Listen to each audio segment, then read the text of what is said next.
अमेरिकी हमलों से कमजोर नहीं हुई ईरान की मिसाइल ताकत, बुलडोजर से ही खोल दी 69 में से 50 सुरंगें।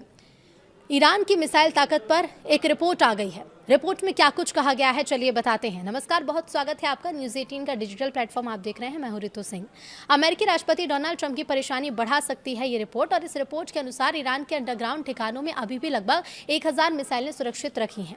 अमेरिका और इसराइल ने दावा किया था कि जंग के बीच उनके लगातार हमलों ने ईरान की मिसाइल ताकत को लेकर एक बड़ा डर भी पैदा किया है और एक दबाव भी बनाया है। लेकिन अब एक रिपोर्ट के सामने आने के बाद नई सैटेलाइट तस्वीरें सामने आई हैं जो एक अलग ही कहानी बता रही हैं। ईरान ने केवल बुलडोजर और डंप ट्रकों जैसी साधारण मशीनों की मदद से अपने कई भूमिगत यानी कि अंडरग्राउंड मिसाइल ठिकानों को फिर से चालू भी कर लिया है। अब विशेषज्ञों का ये कहना है कि सिर्फ सुरंगों के मुहाने उड़ाकर ईरान की मिसाइल क्षमता खत्म नहीं की जा सकती। अगर युद्ध दोबारा शुरू होता है तो ईरान के पास अब भी इतने मिसाइल मौजूद हैं कि वो लंबे समय तक हमले जारी रख सकता है। तो चलिए बताते हैं कि इस रिपोर्ट में दावे क्या क्या किए गए हैं। तो देखिए, इस रिपोर्ट के मुताबिक विशेषज्ञों का ये कहना है कि ईरान जल्द ही इजरायल और मिडिल ईस्ट के दूसरे देशों पर पहले से कहीं ज़्यादा लंबी दूरी की मिसाइलें दागने की स्थिति में पहुंच रहा है। इसकी वजह यह है कि उसने तेज़ी से अपने दबे हुए मिसाइल भंडारों को फिर से निकालना शुरू कर दिया। दरअसल कई हफ्तों तक अमेरिका और इसराइल के हमलों ने ईरान के अंडरग्राउंड मिसाइल ठिकानों तक पहुँच को सीमित कर दिया था।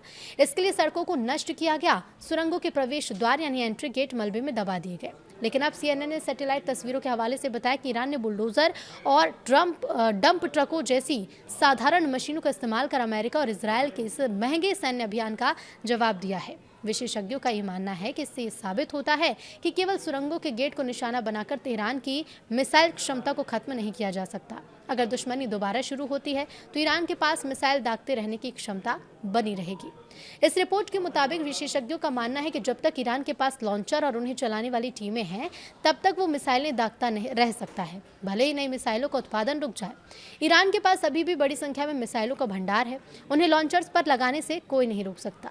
दरअसल युद्ध के दौरान ईरान ने भारी खतरे के बीच सुरंगों के एंट्री गेट को दोबारा खोदने का काम किया। अमेरिका और इसराइल अक्सर खुदाई में इस्तेमाल होने वाले उपकरणों को निशाना भी बनाते थे। फिर भी इसी काम की वजह से ईरान पूरे युद्ध के दौरान मिसाइलें दागता रहा, हालांकि पहले की तुलना में काफी कम संख्या में।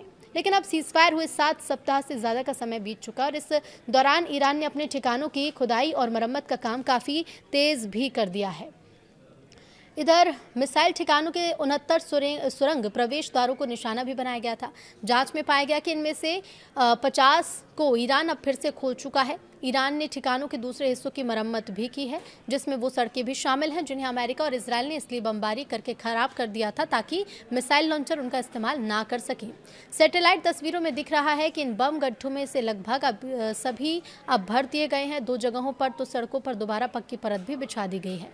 विशेषज्ञों का ये मानना है कि ईरान के भूमिगत ठिकानों में अभी भी लगभग 1000 मिसाइलें सुरक्षित ही रखी हुई हैं।